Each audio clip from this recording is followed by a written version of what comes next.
मेरी third term में ही ये थर्ड टॉप इकोनॉमी बनेगा दुनिया की। फर्क देखिए आप। भारत मंडपम। प्रधानमंत्री नरेंद्र मोदी कुछ भी कहते हैं तो पाकिस्तान में ब्रेकिंग न्यूज बन जाती है। भारत के सामर्थ्य का, भारत की नई ऊर्जा का। और इस वक्त पूरे पाकिस्तान में प्रधानमंत्री मोदी के कॉन्फिडेंस की बातें की जा रही हैं। भारत को अपने तीसरे कार्यकाल में तीसरी बड़ी इकोनॉमी बनाने वाला पीएम मोदी का बयान इस वक्त पाकिस्तान में सबसे ज्यादा वायरल है। तीसरे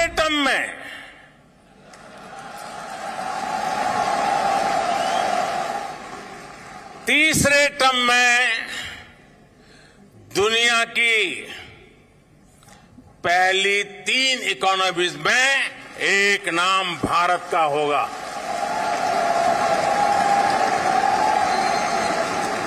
यानी तीसरे टर्म में पहली 3 इकोनॉमी में गर्व के साथ हिंदुस्तान खड़ा होगा। दोस्तों, प्रधानमंत्री मोदी की इस गारंटी का भारत से कम असर पाकिस्तान में नहीं दिखाई दे रहा।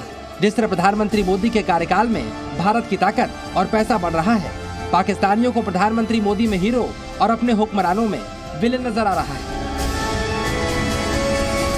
जो मौजूदा हुकूमत होती है ना किसी मुल्क की, उसको इतना कॉन्फिडेंट होना चाहिए, उसमें इतना कॉन्फिडेंस उसी वक्त आएगा जब उसने कुछ करके दिखाया होगा कि वो धड़ल्ले से ये वो हुकूमत या वजीर आजम ये कह रहा होगा कि कर लो जो करना है, मैंने तो इस टर्म में जो है अपनी ये करके दिखाया इस मुल्क को, और मैं अगली मेरी टर्म आती है तो मैं यहां पर ले जाकर दिखाऊंगा मुल्क को।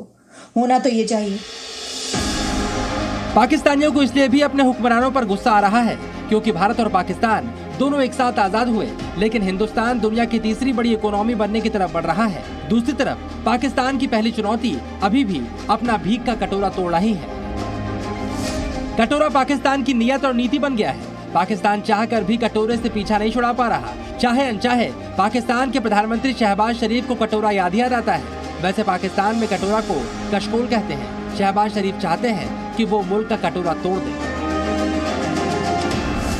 ये कशकोल तोड़कर इसके हिस्से बखरे करके बनी गाला के आसपास पहुंचा देंगे इंशाल्लाह। शहबाज शरीफ जिस बनी गाला में कटोरे के टुकड़े फेंकने की बात कर रहे हैं, वो बनी गाला दरअसल इमरान खान का घर है। वैसे ये शहबाज शरीफ हैं जिन्होंने पहली बार माना था कि पाकिस्तान दुनिया में कटोरा लेकर ही घूमता है। कि मुझे बड़ी मुझे आई फील वेरी एम्बैरेस्ड कि मैं आपसे हर दफा आता हूं, कोई और आता है तो आप कहते तो नहीं, लेकिन दिल के अंदर तो आप समझते होंगे ये पैसे मांगने आ गए हैं। तो मैंने कहा कि ये पाकिस्तान, एक मिसाल इसकी ये है कि एक हाथ में हमारे एक न्यूक्लियर ताकत है और दूसरे हाथ में कशकोल। ये आग और पानी का ये कब तक ये मेलाप हो नहीं सकता, कब तक चलेगा। पाकिस्तान के पत्रकार अपने हुक्मरानों को कोसते हुए बता रहे हैं कि शहबाज हो या इमरान, वो बस चाहते हैं उनके टर्म में मुल्क दिवालिया न हो। इसलिए सभी हुक्मरान बस दुनिया से कर्ज लेकर अपनी गर्दन बचाने और दूसरी ओर बॉल फेंकने की कोशिश में लगे रहते हैं। देखिए ना, अभी हमारे प्राइम मिनिस्टर क्या कहते हुए नजर आ रहे हैं कि भाई ये जो है ये अगर दिवालिया हो जाता मेरे उसमें, तो मेरे तो मुंह पर काला धब्बा लग जाता, मेरी तो कब्र पर जो कतबा लगता उसके ऊपर भी लिखा होता कि इसके दौर में मुल्क दिवालिया हुआ था। तो इसलिए भाई पोले पोले हमने जो है वो कर कुर के कुछ मुल्क बचा लिया, डिफॉल्ट होने से बचा लिया कि कहीं हमारे मेरे नाम पर मेरे दौर में ऐसा ना हो। पाकिस्तान में हर तबके का हाल बेहाल है। गरीबों के लिए जिंदगी बोझ बन गई है। इधर प्रधानमंत्री मोदी ने भारत और पाकिस्तान में किसानों को मिलने वाली यूरिया की कीमत का अंतर भी बता दिया है। इसके बाद तो पाकिस्तान के किसान भी शहबाज सरकार को जमकर कोस रहे होंगे। आज भारत में यूरिया की जो बोरी हम किसानों को 266 रुपये में देते हैं, उतनी ही यूरिया हमारे पड़ोस में पाकिस्तान के किसानों को करीब करीब 800 रुपये में वो बोरा मिलता है। हमारे देश का शीर्ष नेतृत्व कुछ बोलता है तो पाकिस्तान के कान में खतरे की घंटी गूंजने लगती है। कल पीएम मोदी ने एक गारंटी दी थी। इससे पहले एनएसए अजीत डोभाल ने पाकिस्तान के लिए कुछ ऐसा कहा जिसे सुनकर पाकिस्तानियों को मिर्ची लग रही है। सरहद पार चर्चा है कि आजकल किसी इंटरनेशनल मीटिंग में एनएसए अजीत डोभाल की मौजूदगी इस्लामाबाद के लिए बुरी खबरों की गारंटी है।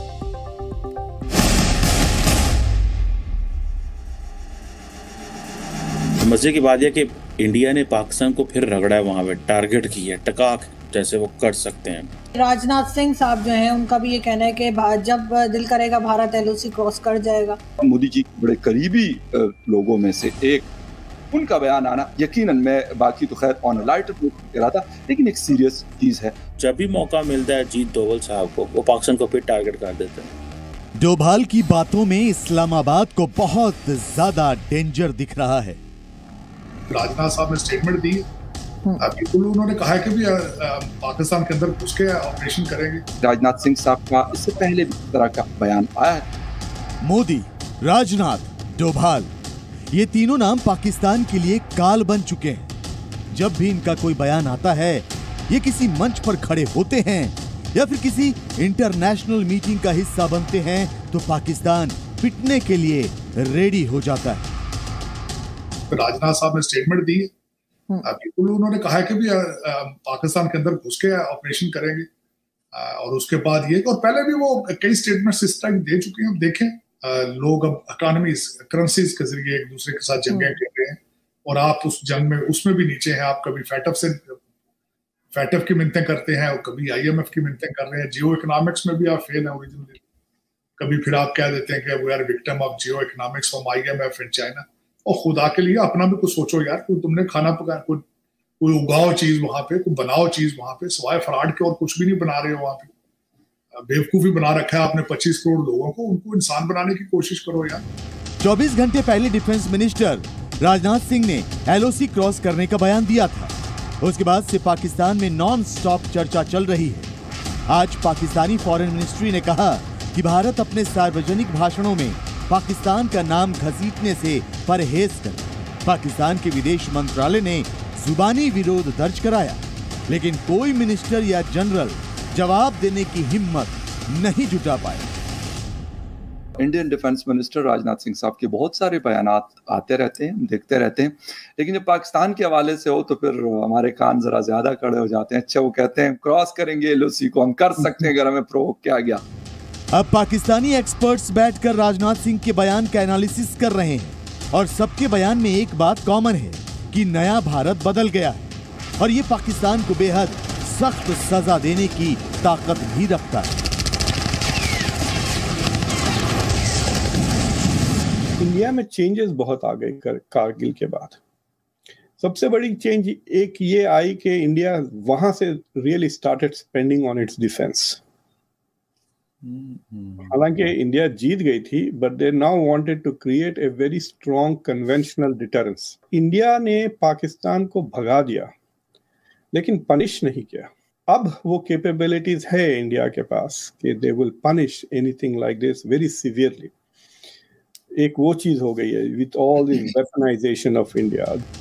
राजनाथ सिंह ही नहीं, पाकिस्तान को डोभाल से भी डर लगता है। इसकी वजह है साउथ अफ्रीका से लेटेस्ट खबर। वहां ब्रिक्स देशों के NSAs की मीटिंग हुई। इसमें भारतीय NSA अजीत डोभाल शामिल हुए और चीन सहित 4 देशों के रिप्रेजेंटेटिव्स भी आए।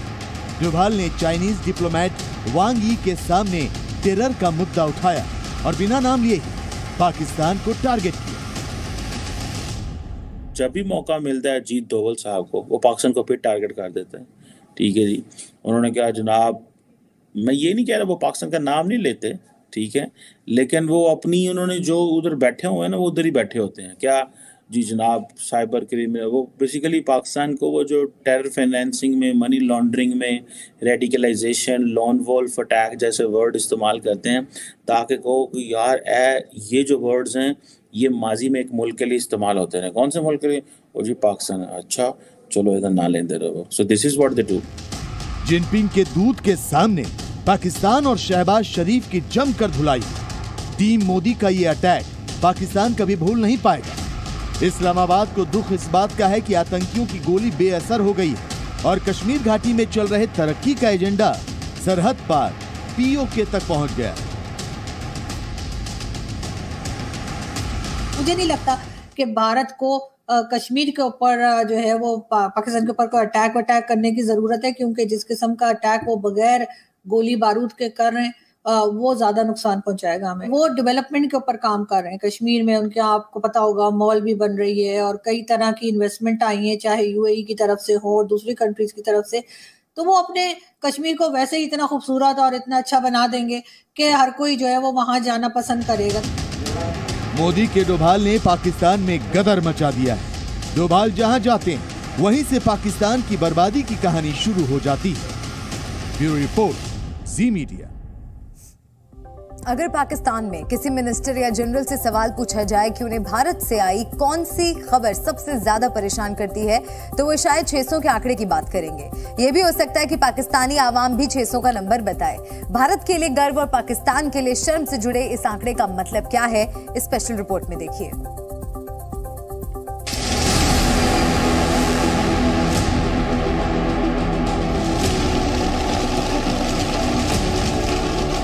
पिछले 3 हफ्तों में भारत के फॉरेन रिजर्व 600 अरब डॉलर तक पहुंच चुके हैं, जबकि हम अभी तक 10 अरब डॉलर का हिस्सा भी क्रॉस नहीं कर सके। हमारा जो फॉरेन एक्सचेंज रिजर्व है वो कभी 1 महीने का रह जाता है, कभी 4 हफ्ते का रह जाता है। 600 अरब डॉलर क्रॉस किया और 1 माह के अंदर 12 अरब डॉलर से ज्यादा का उसमें इजाफा देखा गया। इनका बस चले तो पूरे पाकिस्तान की चाइना कटिंग करके बेच बाच के निकल जाए। पाकिस्तान में 600 का खौफ चल रहा है। इस्लामाबाद, लाहौर और कराची तक 600 के आंकड़े की बातें हो रही हैं। सबकी जुबान पर एक ही चर्चा है कि हिंदुस्तान के खजाने में 600 अरब डॉलर क्यों है। यह आंकड़ा लगातार तेज रफ्तार से क्यों बढ़ रहा है। हर हफ्ते जब भी ऐसी खबर आती है पाकिस्तानियों को मिर्ची लग जाती है। पिछले हमने देखा कि 2 हफ्तों या 3 हफ्तों में गालिबन उन्होंने 600 अरब डॉलर को क्रॉस कर दिया और उसमें से 12 अरब डॉलर का आई थिंक जो फिगर है वो सिर्फ हफ्ते 1.5 हफ्ते में हुआ है। सर, क्या जादू की छड़ी है इंडिया के पास? कुछ पॉलिसीज हम कॉपी ही कर लें। 2013 में चले जाएं, 2014 में चले जाएं, भारत की एक्सपोर्ट जो थी वो 450-460 अरब हुआ करती थी। आज वो 750 अरब पे पहुंच गई। डॉलर्स की बात कर रहा हूँ। डबल, ऑलमोस्ट डबल हो रही। और आज से 10 साल पहले, 12 साल पहले हम 30-31 पे फंसे हुए थे और आज भी वहीं पे फंसे हुए हैं। असल में भारत के पास 600 अरब डॉलर से ज्यादा के रिजर्व है और पाकिस्तान के पास इसका 5% भी नहीं है। वहाँ ऐसा संकट छाया है कि 10 बिलियन का जुगाड़ करने में भी वजीर आजम के पसीने छूट गए। इस वक्त हमारे पास अभी यानी जितना पैसा हमारे पास आया है, यानी टोटल हमने इधर उधर से जो पकड़ा है, यूएई से, सऊदी अरेबिया से, IMF से, चीन से, उसके बाद हमारे जो रिजर्वायर्स हैं, यानी हमारे पास, हमारे नहीं मतलब जो हमने उधार का पैसा पकड़ा, लेकिन फिर भी क्योंकि हमारे बैंक में पड़ा हुआ है, स्टेट बैंक ऑफ पाकिस्तान में 140 करोड़ की पॉपुलेशन रखने वाला, उसके जो रिजर्वायर्स हैं यानी फॉरेन करेंसी के जो रिजर्वायर्स हैं 600 बिलियन US डॉलर्स क्रॉस कर गए। 600 अरब डॉलर क्रॉस किया और 1 माह के अंदर 12 अरब डॉलर से ज्यादा का उसमें इजाफा देखा गया। फॉर्मूला एकदम क्लियर है, जिस देश के पास जितने डॉलर वो उतना ही ताकतवर। पाकिस्तानी सरकार से लेकर फौज तक सब डॉलर के लिए तरस रहे हैं और भारत से आई खबर देखकर ये दुख हर सेकेंड तेज रफ्तार से बढ़ रहा है।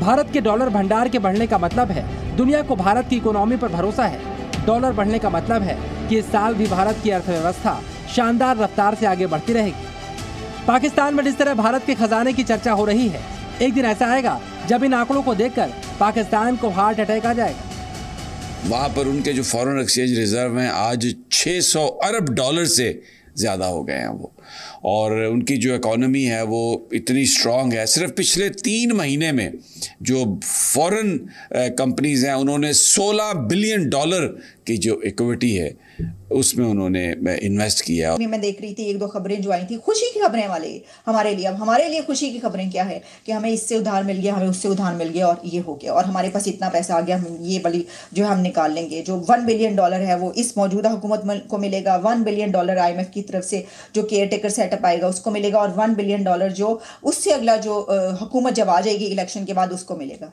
एक एक अरब डॉलर से क्या होता है? आप देखिए तो सही वहां पे हो क्या रहा है, जरा देखिए तो सही आपके हमसाया मुल्क में क्या हो रहा है। पाकिस्तानी सोशल मीडिया पर जब भी कोई बातचीत शुरू होती है तो वो सीधे भारत और उसके अरबों डॉलर के रिजर्व पर आकर अटक जाती है। ऐसा लगता है मानो पाकिस्तानियों को डॉलर के अलावा कहीं कुछ दिखाई नहीं दे रहा। कंपैरिजन सर उनसे बिल्कुल नहीं बनता। जिनके पास 600 अरब डॉलर है सर, तो वहां पे उधार के 11 अरब डॉलर का क्या मैं कंपैरिजन करूं? लेकिन कम से कम सर 40-50 अरब तो हमारे पास भी होने चाहिए थे। ये जितने बड़े बड़े लोग रिटायर हुए हैं और उन्होंने बाहर जाके अगर इन सब से आप इनको लेमन की तरह निचोड़ें तो आपके पास भी बहुत सारा पैसा आ जाएगा। मैं कितने ब्यूरोक्रेट्स को जानता हूं और कितने लोगों को जानता हूं जिन्होंने रिटायरमेंट से पहले अपनी सारे पैसे जो उन्होंने इधर उधर से कमाए थे they transfer to other countries. कुल मिलाकर पाकिस्तान में डॉलर का अकाल है। वहां शहबाज और सेनाध्यक्ष मिलकर दुनिया से डॉलर मांग रहे हैं। ऐसे में भारत में डॉलर बढ़ने की खबर देखकर पाकिस्तानियों के सिरे पर सांप लौट रहे हैं। ब्यूरो रिपोर्ट, जी मीडिया।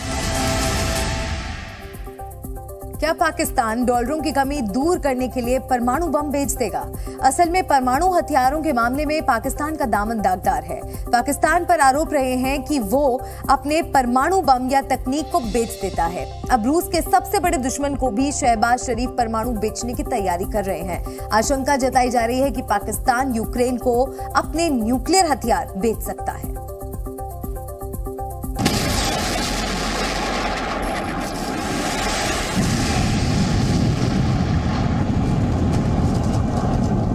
आ रही हैं वो ये कहते हैं कि पाकिस्तान किसी तीसरे मुल्क के जरिए यूक्रेन को जो हथियार फराहम कर रहा है। दुनिया के कवानीन को बाईपास करके स्मगल करके हमने अपना न्यूक्लियर प्रोग्राम बनाया और अल्लाह के फजल से अपने जोर बाजू पे बनाया। किसी के बाप की मजाल नहीं है कि हमें रोके कि हम इस टेक्नोलॉजी को एक्सपोर्ट नहीं कर सकते। That certain media outlets have tried to publish unfounded reports alleging military supplies to Ukraine. Since the war began, we have not concluded any agreement for defense supplies to Ukraine, keeping in view our principle